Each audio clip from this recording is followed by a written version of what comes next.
আমরা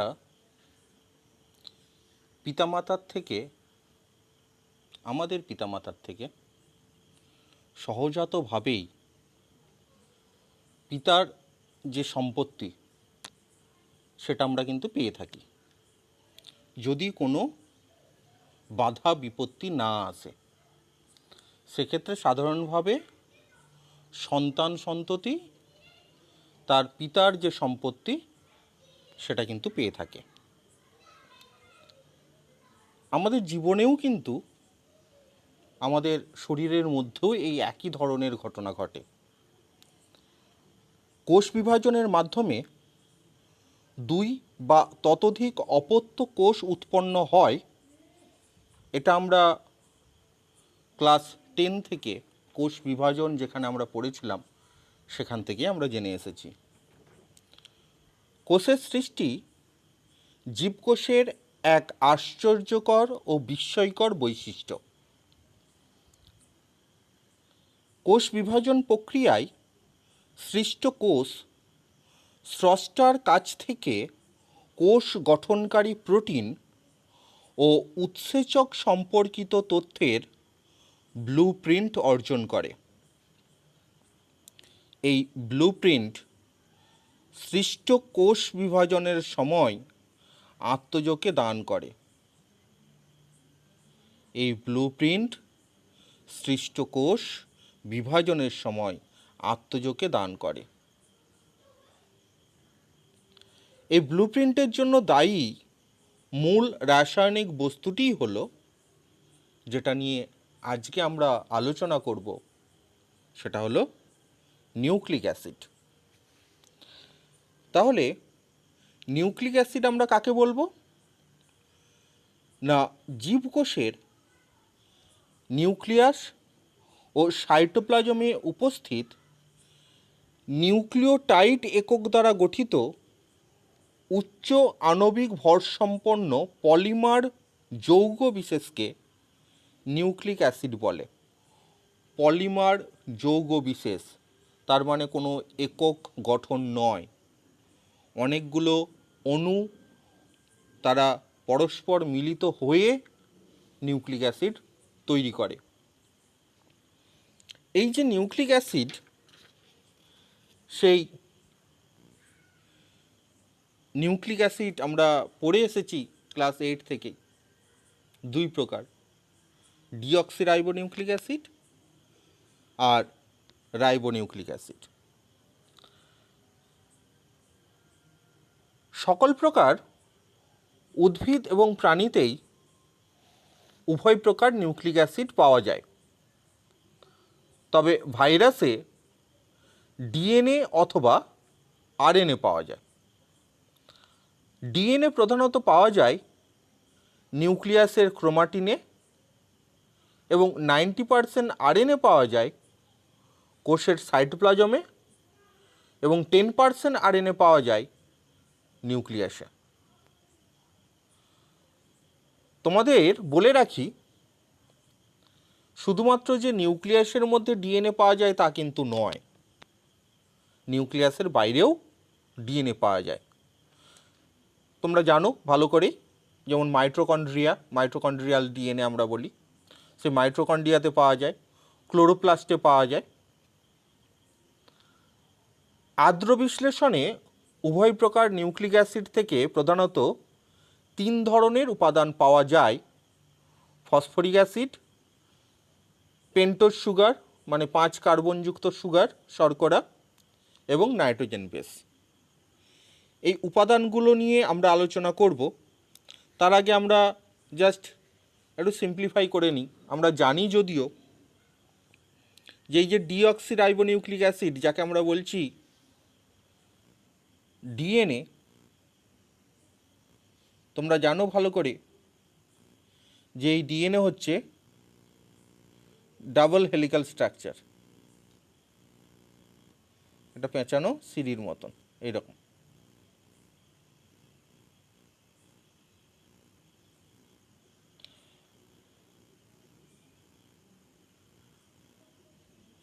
আর সেক্ষেত্রে আরএনএ সে একতন্ত্রী, সর্পিলাকার। ডিএনএর মধ্যে যে শর্করা থাকে তাকে আমরা বলি ডিঅক্সিরাইবোজ শর্করা, আর আরএনএর মধ্যে যে শর্করা থাকে তাকে বলি আমরা রাইবোজ শর্করা। এই যে ডিএনএ, এই ডিএনএ আমাদের যে বংশগত যে জেনেটিক ম্যাটেরিয়ালস যাকে আমরা বলি, সেই জেনেটিক ম্যাটেরিয়ালস কিন্তু ক্যারি করে। আর মেনলি আরএনএ তারা প্রোটিন সংশ্লেষে পার্টিসিপেট করে। আমরা ডিএনএ আরএনএ নিয়ে এর পরে ভিডিও করব, তোমরা সেখানে জানবে। আজকে জাস্ট একটু তোমাদের বেসিক একটা আইডিয়া, কমন একটা থিঙ্কিং দিচ্ছি, সেটা ওই তোমার নিউক্লিক অ্যাসিড সম্বন্ধে, যাতে করে পরবর্তী ভিডিওগুলোতে বিশেষ করে ডিএনএ যেটা সম্বন্ধে ভালো করে না জানলে, বা আরএনএ সেটা সম্বন্ধে ভালো করে না জানলে, তোমরা আমাদের জীবনের ভিতরে মানে আমাদের শরীরের ভিতরে প্রতিনিয়ত যে ঘটনাগুলো ঘটে চলেছে সেটা সম্বন্ধে তোমরা জানতে পারবে না। তা আমরা একটু আগেই আলোচনা করছিলাম যে এই যে নিউক্লিক অ্যাসিড সেটা 3 ধরনের তাতে উপাদান পাচ্ছি আমরা, ফসফরিক অ্যাসিড, পেন্টোজ সুগার আর নাইট্রোজেন বেস। তা এখন আমরা সেই নিউক্লিক অ্যাসিডের রাসায়নিক সংযুক্তি সেটা নিয়ে আলোচনা করব। তো প্রথমেই আসছি আমরা ফসফরিক অ্যাসিড। এখানে তোমরা একটা স্ট্রাকচার দেখতেই পাচ্ছ ফসফরিক অ্যাসিডের। ফসফরিক অ্যাসিডের আণবিক ফর্মুলা H3PO4। H3 তিনটে হাইড্রোজেন আছে, PO4 ফসফেট একটা, আর 4টে হাইড্রোজেন। এর মধ্যে 3টি মনোভ্যালেন্ট হাইড্রোক্সিল গ্রুপ এবং একটি ডাইভ্যালেন্ট অক্সিজেন পরমাণু থাকে। এরা আবার পেন্টাভ্যালেন্ট ফসফরাস পরমাণুর সাথে যুক্ত থাকে। আমি অকপটে স্বীকার করে নিচ্ছি কেমিস্ট্রিতে আমার এত জ্ঞান নেই, তো সেই জন্য আমি এই যে টার্মগুলো বললাম, পারলে একটু কেমিস্ট্রি স্যারের সঙ্গে তোমরা ডিসকাস করিও। এগুলো এক একটা বন্ডিং, তবে খুব ভালো বন্ডিংয়ের ব্যাপারগুলো তোমাদের কেমিস্ট্রি স্যারই ভালো করে বলতে পারবেন, তো তোমরা কেমিস্ট্রি স্যারের সঙ্গে এই ব্যাপারে আলোচনা করতে পারো। সুগার, 2 ধরনের নিউক্লিক অ্যাসিডের 2 ধরনের সুগার 5 কার্বনযুক্ত। তো সেক্ষেত্রে একটা হচ্ছে রাইবোজ সুগার আর একটা ডিঅক্সিরাইবোজ সুগার। দুটো স্ট্রাকচার যদি তোমরা খেয়াল করো তাহলে লক্ষ্য করবে, আমি একটু পয়েন্ট করে দিচ্ছি, 1 নম্বর কার্বন, 2 নম্বর কার্বন, 3 নম্বর, 4 নম্বর, আর এই রইল 5 নম্বর পেন্টোজ সুগার। রাইবোজ সুগারের ক্ষেত্রে দেখো, এই যে 2 নম্বর যে কার্বন অণু, সেখানে হাইড্রোক্সিল মূলক যুক্ত আছে। এবার আসছি আমরা ডিঅক্সিরাইবোজের ক্ষেত্রে। সেক্ষেত্রে দেখো, এই যে 2 নম্বর কার্বন অণু, সেখানে কোনো অক্সিজেন নেই, শুধু হাইড্রোজেন আছে, তার মানে হাইড্রোক্সিল মূলক নেই। So absence of oxygen, deoxy, absence of oxygen. 2 number carbon পরমাণুতে সঙ্গে হাইড্রোক্সিল মূলক যুক্ত থাকে না, অক্সিজেন যুক্ত থাকে না, সেই জন্য এর এইরূপ নামকরণ হয়েছে। এই যে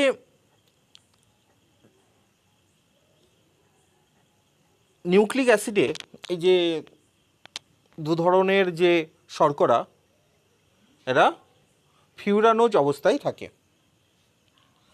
এরপরে আসছি নাইট্রোজেন বেস। তা এই যে নাইট্রোজেন বেস, আমরা 2 ধরনের নাইট্রোজেন বেস দেখতে পাই, একটা হচ্ছে পিউরিন, সেই আর একটা হচ্ছে পিরিমিডিন। পিউরিন এরা দু প্রকারের হয়, অ্যাডেনিন, গুয়ানিন। আর পিরিমিডিন তিন ধরনের হয়, সাইটোসিন, থাইমিন আর ইউরাসিল। এই যে পিউরিন, এরা সাধারণত ডবল রিং স্ট্রাকচার।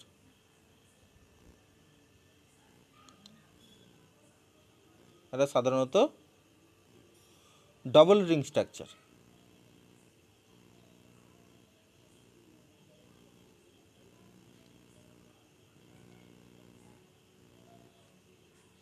আর পিরিমিডিন তারা হচ্ছে সিঙ্গেল রিং স্ট্রাকচার।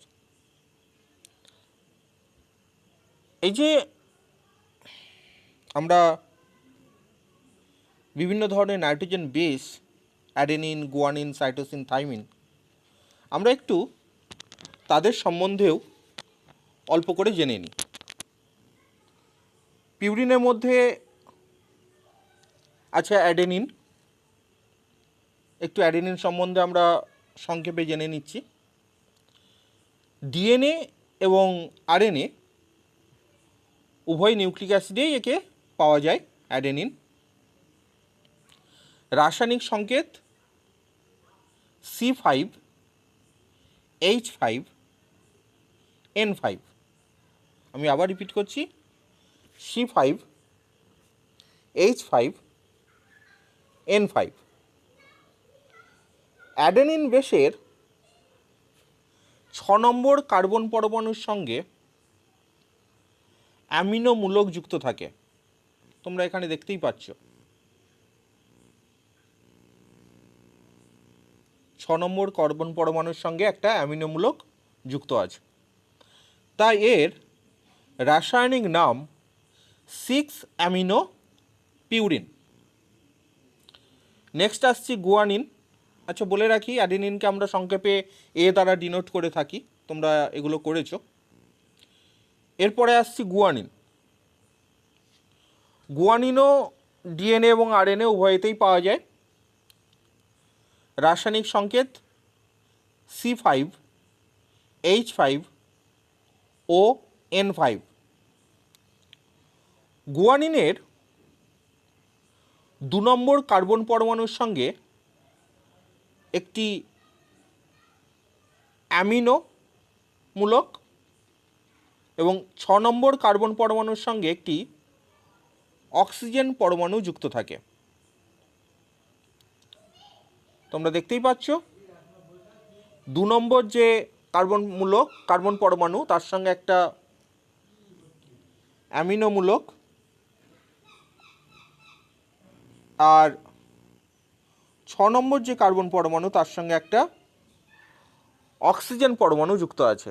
তাই এর রাসায়নিক নাম 2-অ্যামিনো-6-অক্সিপিউরিন। 2-অ্যামিনো-6-অক্সিপিউরিন কীভাবে নামকরণ হয় তোমরা কেমিস্ট্রিতে পড়েছো। এটি সর্বপ্রথম গুয়ানো, যে বার্ড ম্যানিওর গুয়ানো, সেখান থেকেই পৃথক করা হয় বলে এর নাম হচ্ছে গুয়ানিন। নেক্সট আসছে পিরিমিডিন বেস, যার মধ্যে আছে সাইটোসিন, যাকে আমরা সি দিয়ে ডিনোট করি। ডিএনএ এবং আরএনএ উভয়তেই পাওয়া যায়। এর রাসায়নিক সংকেত C4H5ON3। C4H5ON3। সাইটোসিনের 2 নম্বর কার্বন পরমাণুর সঙ্গে একটি অক্সিজেন পরমাণু এবং 4 নম্বর কার্বন পরমাণুর সঙ্গে একটি অ্যামিনো গ্রুপ যুক্ত থাকে। ছবিতে তোমাদের দেখানোই আছে, দেখো 2 নম্বরের সঙ্গে একটা অক্সিজেন আর 4 নম্বরের সঙ্গে একটা অ্যামিনো গ্রুপ যুক্ত আছে। তাহলে এর নাম কি হবে? তাহলে এর রাসায়নিক নাম 2-অক্সি 4-অ্যামিনোপিরিমিডিন, 2-অক্সি-4-অ্যামিনোপিরিমিডিন। Next thymine. থাইমিন সর্বপ্রথম থাইমাস থেকে পৃথক করা হয় বলেই এর নাম হচ্ছে থাইমিন। এর রাসায়নিক সংকেত C5H6O2N2। কেবলমাত্র একে ডিএনএ অণুতে পাওয়া যায়, তবে ব্যতিক্রমী ক্ষেত্রে আরএনএতেও পাওয়া যায়। থাইমিনের 2 নম্বর এবং 4 নম্বর কার্বন পরমাণুর সঙ্গে একটি করে অক্সিজেন পরমাণু যুক্ত থাকে এবং 5 নম্বর কার্বন পরমাণুর সঙ্গে একটি মিথাইল গ্রুপ যুক্ত থাকে। আমি তোমাদের এখানে ছবিতে দেখাচ্ছি, একটু দেখে নাও। 1, 2, 3, 4, 5 আর 6। 2 নম্বর কার্বন পরমাণুর সঙ্গে একটা অক্সিজেন, 4 নম্বর কার্বন পরমাণুর সঙ্গে একটা অক্সিজেন আর 5 নম্বর কার্বন পরমাণুর সঙ্গে একটা মিথাইল গ্রুপ যুক্ত আছে। তাহলে এর রাসায়নিক নাম কি হবে? 2 আর 4 অক্সিজেন, 2টো অক্সিজেন আর 5 নম্বরে মিথাইল গ্রুপ। এর রাসায়নিক নাম হলো 2,4-ডাইঅক্সি-5-মিথাইল-পিরিমিডিন। 2,4-ডাইঅক্সি-5-মিথাইল-পিরিমিডিন। Next uracil. কেবলমাত্র আরএনএ অণুতে পাওয়া যায়। এর রাসায়নিক সংকেত C4H4O2N2। C4H4O2N2। ইউরাসিলের 2 নম্বর এবং 4 নম্বর কার্বন পরমাণুতে একটি করে অক্সিজেন পরমাণু যুক্ত থাকে, তাই এর রাসায়নিক নাম হলো 2,4-ডাইঅক্সিপিরিমিডিন। এর 1, 2, 3, 4, 5, 6। সেক্ষেত্রে 2 নম্বর কার্বন পরমাণু এবং 4 নম্বর কার্বন পরমাণুর সঙ্গে একটি করে অক্সিজেন যুক্ত আছে, সেই জন্য এর রাসায়নিক নাম 2,4-ডাইঅক্সিপিরিমিডিন। তাহলে আমরা পিউরিন আর পিরিমিডিন যে নাইট্রোজেন বেস, তাদের সম্বন্ধে সংক্ষেপে জানলাম। এরপরে আসছি নিউক্লিওটাইড। আমরা যখন ডিএনএ নিয়ে আলোচনা করব তখন ডিটেলস আলোচনা করব, আর সম্ভবত এর আগের কোনো ভিডিওতে আমি আলোচনা প্রসঙ্গে নিউক্লিওটাইড তোমাদের দেখিয়েছি। যাই হোক না কেন, এখানে একটু বলেই নিই যে নিউক্লিওটাইড সেক্ষেত্রে কী কী নিয়ে যুক্ত হচ্ছে। ফসফরিক অ্যাসিড আছে, সুগার আছে, আর আছে নাইট্রোজেন বেস। এই যে নাইট্রোজেন বেস, সেখানে আছে পিউরিন, পিরিমিডিন।